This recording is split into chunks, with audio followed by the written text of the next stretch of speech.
Hello, America. I'm Mark Levin, and this is Life, Liberty, and Levin Saturday. A lot going on in this country. Tomorrow night, I'm going to address in some detail the decisions that came out from the Supreme Court on Friday, and we'll address them somewhat with our great guest, Brett Tolman, and we also have Brent Lazell tonight. But I want to talk about two things right now. This debate sort of crystallized things for us. The media and the First Lady. The media have been lying to the American people in a horrendous and ubiquitous way for 4 years or more about Joe Biden. Donald Trump had a fabulous debate. Fabulous. He was on message. He was clear. He was concise. He told you what he thought. He told you where he would go. Joe Biden, the minute he walked onto that stage, was horrendous. Not because of anything he could have changed, but because of what he's become. The media have covered up for Joe Biden and the Democrat Party and Joe Biden now for over 4 years. A steady, relentless, ubiquitous propaganda campaign. Anybody who dared to raise questions about this was attacked.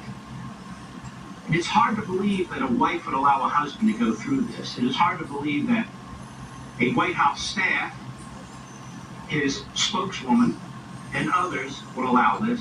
It's hard to believe that 18 people who are holed up with Biden at Camp David for a week didn't see what we saw. The media knows this, Hakeem Jeffries knows this, Chuck Schumer knows this, Nancy Pelosi knows it, Bernie Sanders knows it, but they've all lied to we the people. They have lied.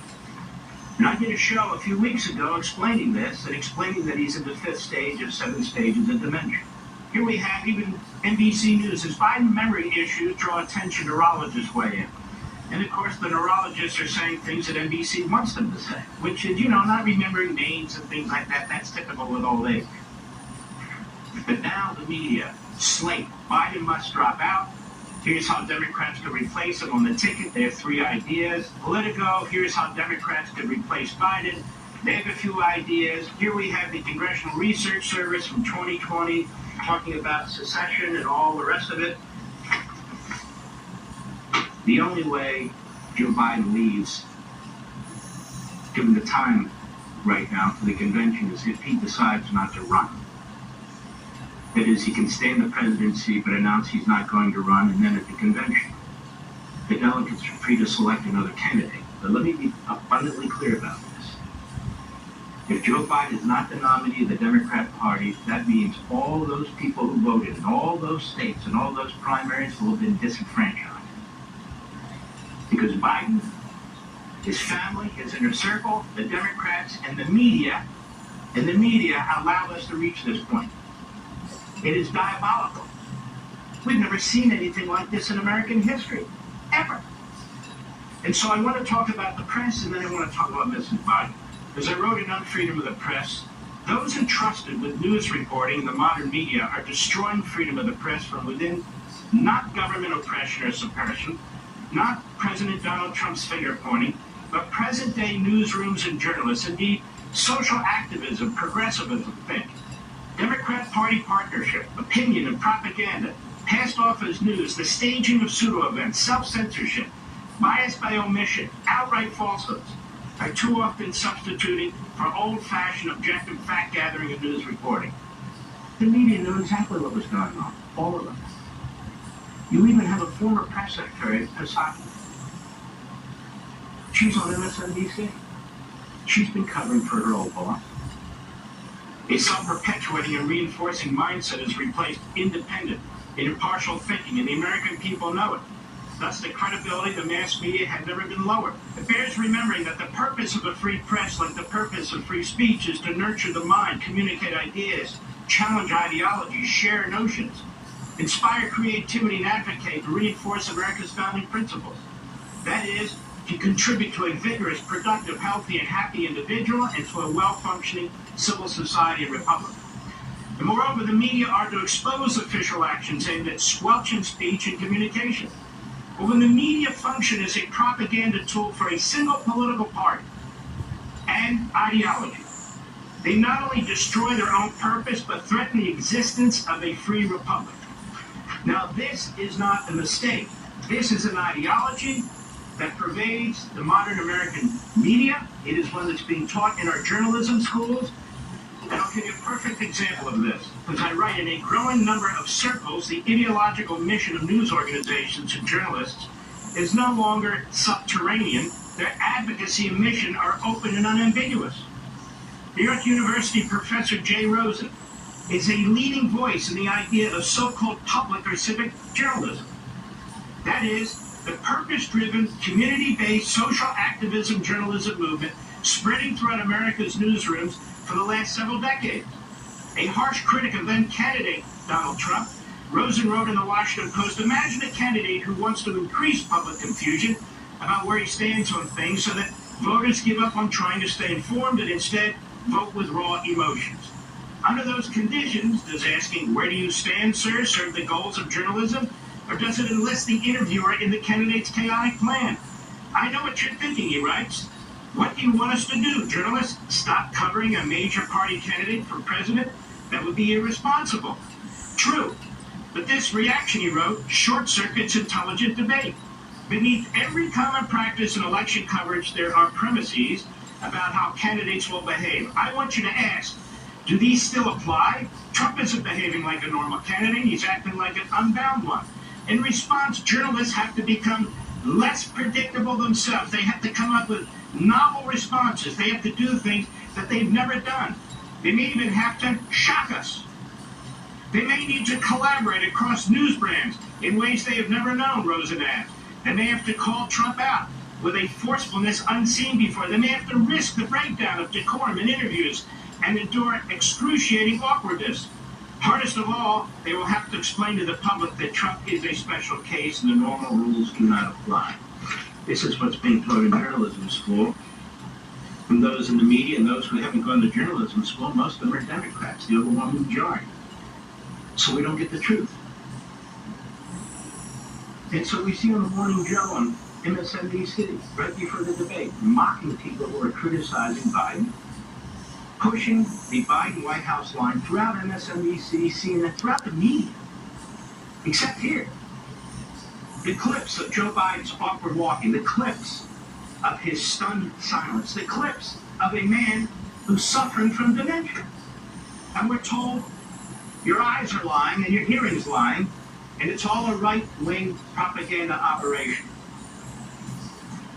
The media have to be held to account.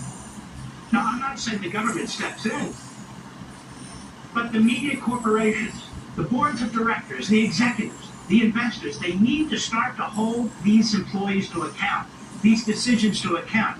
They are destroying our country. We need a real free press. We don't have one.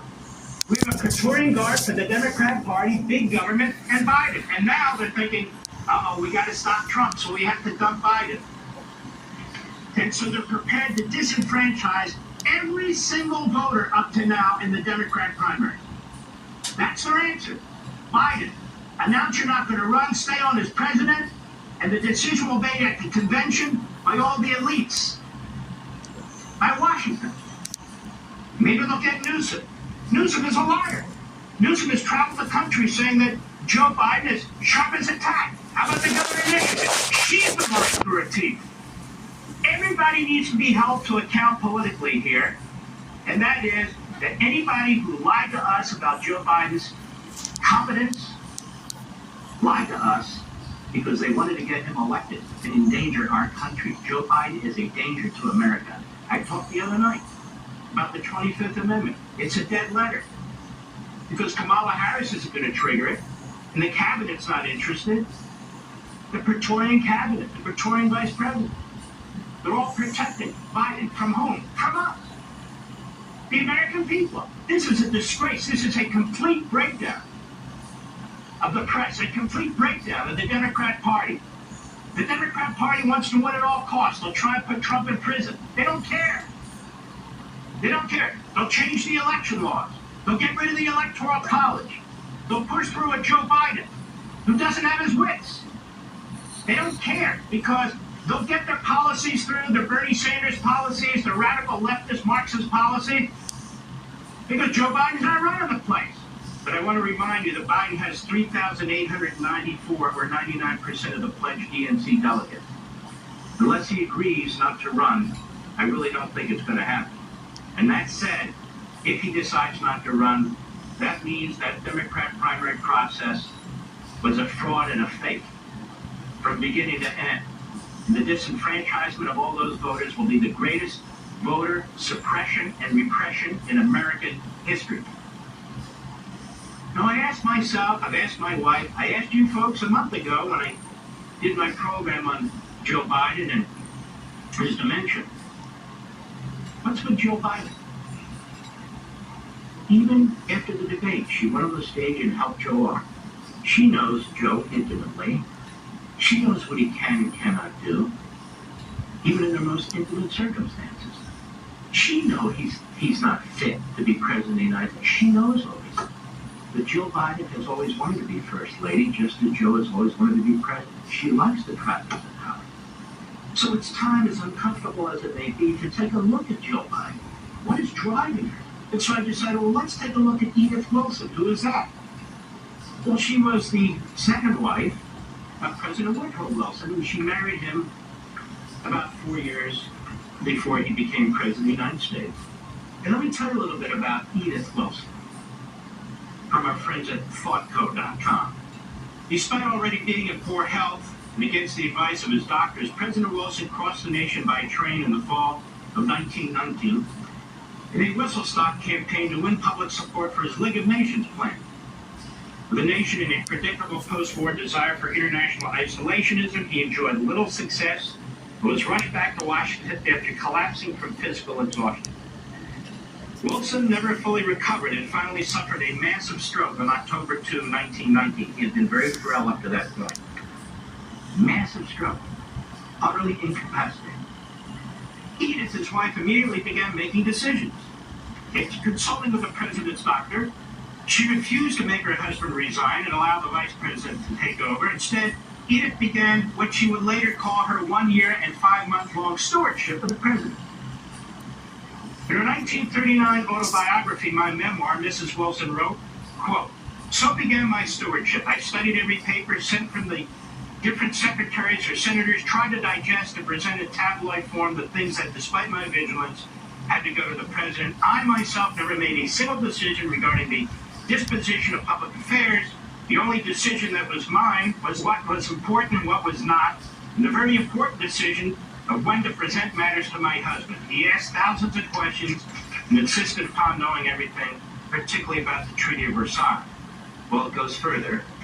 Edith started her presidential stewardship by trying to hide the seriousness of her partially paralyzed husband's condition from the cabinet, the Congress, the press, and the people. In public bulletins, either written or approved by her, Edith stated that President Wilson merely needed rest and would be conducting business from his bedroom. Cabinet members were not allowed to talk to the president without Edith's approval. She intercepted and screened all material intended for Wilson's review or approval. If she deemed them important enough, Edith would take them into her husband's bedroom. Whether the decisions coming from the bedroom had been made by the president or Edith was not known at the time. After studying the proceedings of the Wilson administration over the years, historians have concluded that Edith Wilson's role during her husband's illness went beyond mere stewardship. Instead, she essentially served as President of the United States until Woodrow Wilson's second term concluded in March of 1921. I'll ask the question. I ask a lot of questions on this program other people don't ask, and it turns out that they're the right questions. Is Jill Biden the new Edith Wilson? Somebody is. These decisions, the coalescing, the policy issues, the executive orders, there are invisible hands in this administration, sort of a Politburo of advisors and staff. But in the end, the person with the most influence in this White House is Jill Biden. And so we have a right to ask, not wait for historians, but we have a right to ask today, Jill Biden, what exactly is your role in this White House?